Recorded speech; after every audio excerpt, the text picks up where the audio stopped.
Grace and peace and spoiler alert for Cobra Kai Season 1. My name's Ryan. I'm the movie pastor. I'm not the TV show pastor, but these are unprecedented times, and I binge-watched the whole season of Cobra Kai, and I have stuff to say about it, so I'm making a video. Sue me. And by the way, I should say that the Cobra Kai video to start with is deeply cinematic. The world of Cobra Kai is a world that was crafted by the cinematic classic, and I'll say it, masterpiece, The Karate Kid, which I did not watch recently, so I'm not doing a movie pastor reflection right now on Karate Kid. We're talking about Cobra Kai. Because Cobra Kai deals with Karate Kid, it has interesting things to say about the nature of canon. What does it look like to create a new show which relies upon an existing text, and an existing text by another author? We all remember Karate Kid. Almost everybody has seen it. We don't remember it super well, which is why often in season 1 we're treated to somewhat long cuts of the film, as if the author of the new show is saying, hey, do you remember this part? Because you're going to have to remember this part in order for it to make sense. But it does an interesting thing in that it plays with the black and the white nature of the original film. So in Karate Kid, it's very, very clear. There's a good guy and a bad guy. Daniel and Miyagi are pure white, and Cobra Kai and Kreese are like, and Johnny are like absurdly, ridiculously evil. Like to the point that their Halloween costumes are these ghoulish skeletons. And within the universe of Karate Kid, like, we accept that. All right, this is a movie that's a good versus evil story. We're used to watching movies that are good versus evil stories. But in Cobra Kai, we dig a little deeper. It's a series now, so we're spending time getting to know these characters, and it manages to find ambiguity there, which, I mean, I think is really cool. That there is almost nothing in the real world that is pure black. Like that's literally true. I mean, there are artists right now that are fighting over rights to like pure black paint.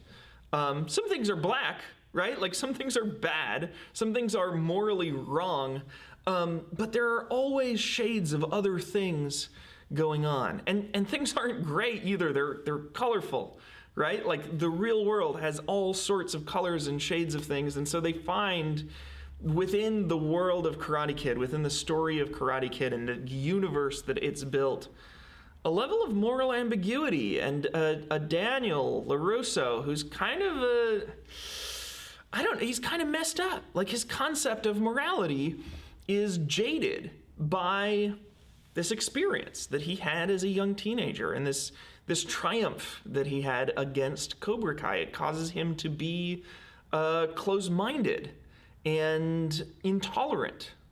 Meanwhile, Johnny, who is not a perfect character, he is depicted sympathetically. You know, this is something that a lot of people accuse Christians of not being able to do. Deal with moral ambiguity. One of the big accusations that's leveled against Christian theology as a reason to say, listen, there's just no place for this in the modern world, is to say, well, they're too black and white. They're dealing with angels versus demons, and the world isn't like that. But that's not true. You know, real Christian theology calls us to love our enemies, to recognize that the people who are persecuting us are the people we should be praying for. And so, yeah, I find that really, really believable that like the kinds of experiences Daniel had as a teenager would mess someone up a little bit. They would also set him up for success. But yeah, he would have a hard time when his daughter starts hanging out with people who represent something that he has shaded as pure black. How's that going to work when you start raising teenagers and they start thinking for themselves? These are good, real questions. Now, on the other hand, I think one of the unfortunate realities of Cobra Kai is that, especially the kind of Luddite way they've phrased it, right? The kind of generational warfare thing. They've been like, oh yeah, this generation is so PC. First of all, I just don't think that's real stuff. Like, it just doesn't represent the coming generation being more concerned about like rights and equality than, say, oh, the boomers were when they were our age. But also, it's caused some people to actually really come to like Cobra Kai.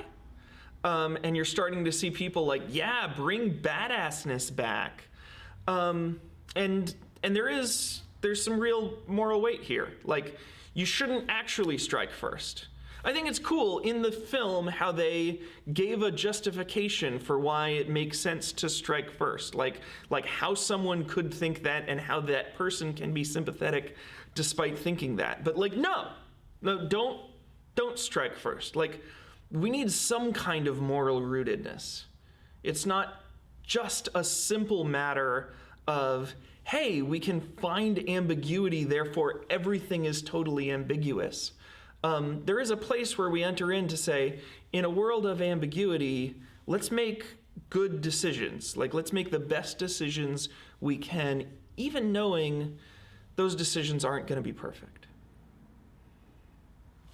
There's one other way that Cobra Kai deals with the existing canon of the Karate Kid that I think is really cool. And that is the reality that it knows what we want. So it interacts with us. Movies are a non-interactive medium, and yet, because it exists, it is made by people who live in our world and know that we live in the world where the Karate Kid movie exists. It's able to play with us and play with the fact that it knows we want to see Daniel and Johnny face off again. And so there is tension throughout this season of the fact that, like, the more they do bad things to each other, and the more they kind of ratchet up the conflict, the more excited we get. I had a friend who made his kids watch this series who hadn't seen Karate Kid, and they thought it was really boring. And yeah, it would be if you're not looking forward to the moment that Daniel gets back in the ring with Johnny. And what's fascinating about that is it doesn't even matter who wins. Like the series follows Johnny a little bit more. And so like that Johnny won, that Johnny's student took home the championship, that works. But really all we want is for it to be a good showdown, right? We want a good like head to head to happen. And it's so cool that it knew we wanted that. It built up to that. It used our desire for that in the film, and that the theme, like the setting of all this, is karate, and that's also what you want in karate, right? Like what makes a good karate fight is also what makes a good first season of Cobra Kai, which is a good matchup of like equally paired opponents who have advantages and disadvantages. There are some ways in which we want Johnny to win, and there are some ways in which we want Daniel to win. There are some ways in which we agree with Johnny and some ways in which we agree with Daniel. And so it's good martial arts. Like there's some real quality going on in the midst of that. I think that's really cool. Well, the Bible does the very same thing, if you'll humor me to stand behind the pulpit for a minute. This is famously true in the New Testament. We see in the Gospels especially that the readers are expected to be familiar with and often to be fans of the Hebrew Scriptures. And it builds upon those Scriptures to do a new thing that it wants to do with its new genre. And that's familiar, like we're used to that idea. But this is also true within the Hebrew Scriptures themselves. And in fact, I think the best example of what's going on with Cobra Kai comes in the book of 1 Chronicles, which is mostly a redaction of the 4 books of the Kings: 1 Samuel, 2 Samuel, 1 Kings, and 2 Kings.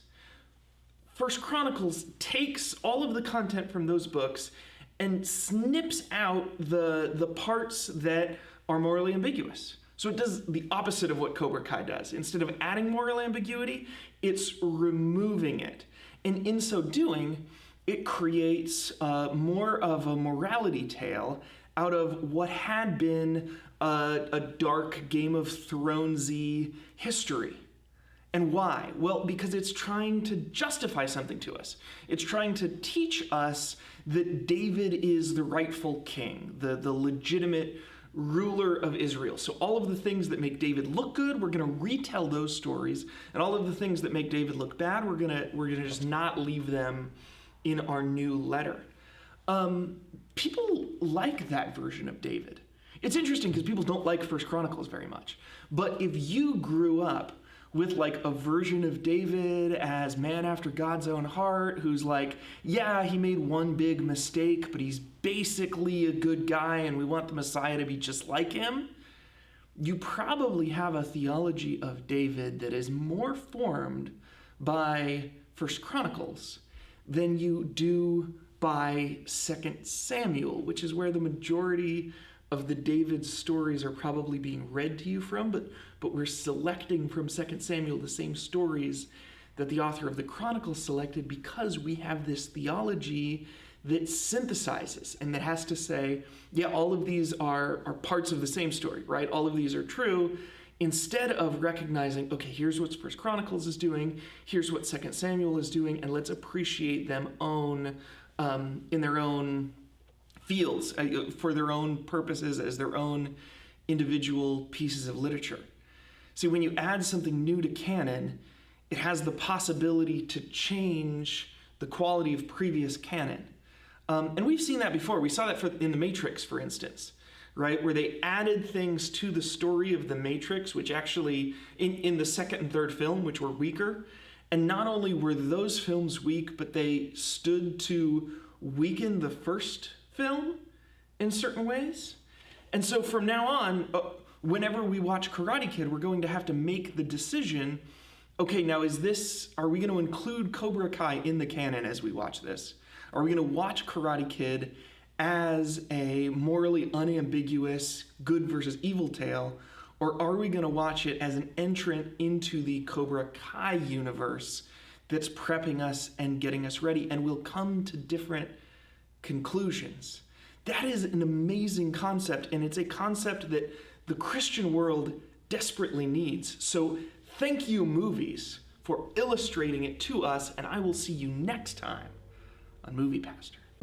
And when in scenes of glory I sing the new song, 'twill be